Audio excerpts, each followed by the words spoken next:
Yeah, both are really good players. I think May is playing at a really high level. Asis Dean James hancurkan debut Justin Hubner. Adak didik Gerald Vandenberg unjuk gigi di laga perdana Super League. Jaizas pecahkan rekor fantastis bersama Sassuolo. Alasan Nova Arianto tolak bawa pemain diaspora di Piala Kemerdekaan. Simak kabar selengkapnya hanya di Timnas Face Update. Adak didik Gerald Vandenberg unjuk gigi di laga perdana Super League.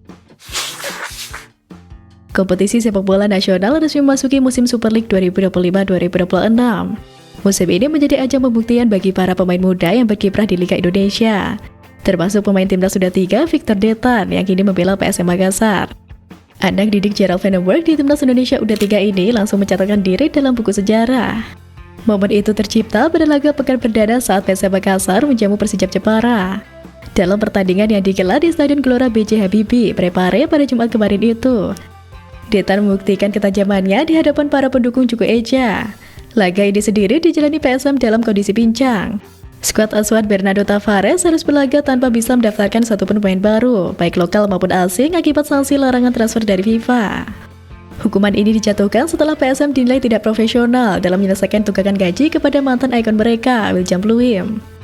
Akibatnya, PSM hanya bisa mengandalkan skuad sisa dari musim lalu dan bahkan hanya menurunkan 2 dari 7 slot pemain asing yang diizinkan. Meskipun tampil dengan skuad terbatas, PSM Makassar tetap menunjukkan permainan yang agresif sejak peluit awal dibunyikan. Hasilnya langsung terlihat saat laga baru berjalan 7 menit. Victor Detan sukses membuka keunggulan untuk PSM Makassar yang menjamu Persijap Jepara. Menerima umpan silang Victor Luis dari sayap kiri, Detan melepaskan sepakan yang gagal dihalau kiper. Gol cepat tersebut tidak hanya membawa PSM unggul, tetapi juga menjadi ajang pembuktian diri yang krusial bagi Detan, dan dia berhasil menjadi pemain lokal pertama yang sukses menyerangkan bola ke gawang lawan pada musim kompetisi yang baru. Gol ini seolah menjadi jawaban atas performanya yang dinilai kurang optimal bersama timnas U23 Indonesia di ajang Piala AFF U23 2025 beberapa waktu yang lalu. Yang mana dalam turnamen tersebut, pemain berusia 21 tahun itu tidak banyak mendapatkan kepercayaan untuk tampil. Dari total 5 pertandingan, dia hanya bermain di 2 laga fase grup melawan Filipina dan Malaysia. Bahkan saat melawan Filipina, ia baru dimasukkan pada menit ke-71. Victor sempat dipercaya bermain penuh kontra Malaysia, namun gagal memberikan dampak signifikan. Padahal ekspektasi publik terhadapnya cukup tinggi, terutama setelah penampilan impresifnya sebagai super-sub andalan pelatih sebelumnya Sinteyong di timnas senior pada ASEAN Cup 2024. Diduga cedera otot yang dialaminya sebelum turnamen menjadi faktor utama yang menghambat Detan untuk menunjukkan kemampuan terbaiknya di level U23.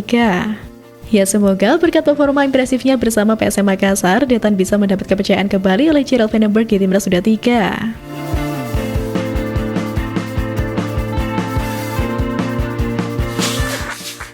Asis Dean James hancurkan debut Justin Hubner. Pekan perdana Eredivisie musim 2025-2026 menyajikan drama yang melibatkan 2 pemain timnas Indonesia, Dean James dan Justin Hubner. Dalam duel sengit antara Go Ahead Eagles dan Fortuna Sittard, asis krusial dari Dean James di menit akhir membuyarkan kemenangan yang sudah di depan mata bagi Justin Hubner di laga debutnya. Pertandingan yang digelar di Overman Johnson Stadion Sittard pada Sabtu 9 Agustus dini hari itu berakhir dengan skor imbang 2-2. Dean James yang bermain untuk Go Ahead Eagles dan Justin Hubner yang baru saja melakoni debut bersama Fortuna Sittard tampil sebagai starter dan bermain penuh selama 90 menit. Go Ahead Eagles sempat unggul lebih dulu lewat gol bunuh diri Saud Adewoye pada menit ke-29. Namun tim tuan rumah Fortuna Sittard berhasil menyamakan kedudukan melalui gol Philip Britton di menit 45+1. Di babak kedua, Fortuna Sittard mendominasi permainan dan berhasil berbalik unggul lewat gol Luka Tunjik di menit ke-85. Kemenangan tampaknya sudah pasti menjadi milik Justin Hubner dan kawan-kawan. Sayangnya mimpi itu harus sirna. Dean James yang bermain sebagai bek kiri mengirimkan umpan silang akurat yang berhasil disambar oleh Gareth Naubert di menit 90+4, memaksa skor menjadi 2-2. Asis dramatis ini menjadi pukulan telak bagi Justin Hubner yang berharap mengakhiri debutnya dengan raihan 3 poin. Terlepas dari hasil imbang tersebut, performa kedua pemain timnas Indonesia ini patut dianjungi jempol. Dean James tampil solid dengan catatan 1 assist, 6 sapuan, dan 4 umpan kunci.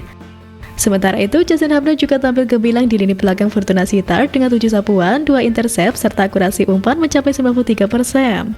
Duel ini tidak hanya menunjukkan kualitas individu Dean dan Justin, tetapi juga membuktikan bahwa keduanya menjadi andalan bagi klub masing-masing di kompetisi tertinggi Belanda.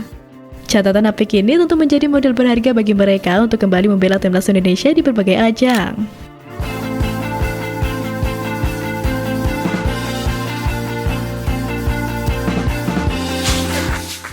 JIZ pecahkan rekor fantastis bersama Sassuolo. Setelah diterpa berbagai isu tentang klub baru JIZ, akhirnya kapten timnas Indonesia itu resmi bergabung dengan Sassuolo. Klub promosi Serie A itu menyalip Torino dalam perebutan jasa bek kelahiran Belanda tersebut. Kabar kepindahan JIZ dikonfirmasi jurnalis ternama Italia Gianluca Di Marzio.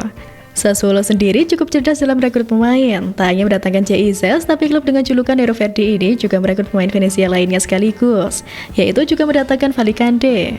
Jadi Sassuolo bisa mendapatkan harga paket untuk kedua pemain Venesia tersebut. Dengan total dana yang digelontorkan mencapai 11 juta euro atau sekitar 208,8 miliar. Angka tersebut bisa meningkat menjadi 12 juta euro jika Sassuolo berhasil bertahan di Serie A musim depan. JIZ dihargai 7 hingga 8 juta euro, sedangkan 3-4 juta euro sisanya difantasikan untuk Valicante. Transfer ini sekaligus menjadikan JIZ sebagai pemain termahal dalam sejarah sepak bola Indonesia. Sebelumnya, belum pernah ada pemain timnas Indonesia yang ditebus klub Eropa dengan nominal sebesar itu. Menurut laporan jurnalis Nico Sira, JIZ menandatangani kontrak berdurasi 4 tahun hingga 30 Juni 2029. IZES menerima bayaran sebesar 1,1 juta euro per tahun atau setara 20,9 miliar di luar bonus performa. Kabar ini turut dikonfirmasi oleh pakar sepak bola nasional Haris Pardede. JIZ dijadwalkan menjalani tes medis kemarin. Setelah sempat berada di ambang ketidakpastian usai klub sebelumnya, Venezia terdegradasi ke Serie B, JIZ kini dipastikan tetap berlaga di kompetisi top Eropa, yakni Serie A. Ia akan memperkuat Sassuolo yang saat ini ditangani oleh pelatih sekaligus legenda timnas Italia, Fabio Grosso. Dengan bergabungnya JIZ, Sassuolo menambah kekuatan di sektor belakang untuk menghadapi kompetisi Serie A 2025-2026. Selain itu, ini juga jadi kabar baik untuk timnas Indonesia yang akan menuju putaran keempat kualifikasi Piala Dunia 2026 zona Asia. Banjai akan menjadi tumpuan lini pertahanan di timnas Indonesia.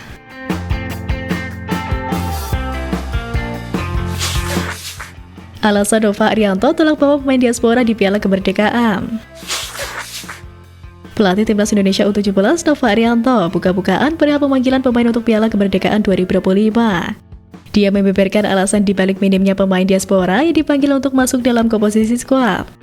Timnas Indonesia U17 akan berlaga di turnamen kecil-kecilan sebagai persiapan menuju Piala Dunia U17 2025, yakni Piala Kemerdekaan 2025 yang bergulir di Stadion Utama Sumatera Utara mulai 12 Agustus mendatang. Pasukan Garuda Muda dalam turnamen ini akan bersua dengan 3 tim kuat negara lain, yakni Uzbekistan, Tajikistan, dan Mali, di mana ketiga negara tersebut juga sebagai kontestan Piala Dunia U17. Meski sebatas turnamen non-resmi, timnas Indonesia U17 dipersiapkan untuk turnamen ini dengan sungguh-sungguh. Pelatih Nova Arianto telah memanggil para pemainnya untuk menjalani pemusatan latihan di Bali sejak awal Juli lalu. Legenda Persib Bandung itu kemudian memberikan penjelasan terkait pemanggilan pemain, terutama terkait tak semua pemain diaspora yang dibawa untuk Piala Kemerdekaan 2025.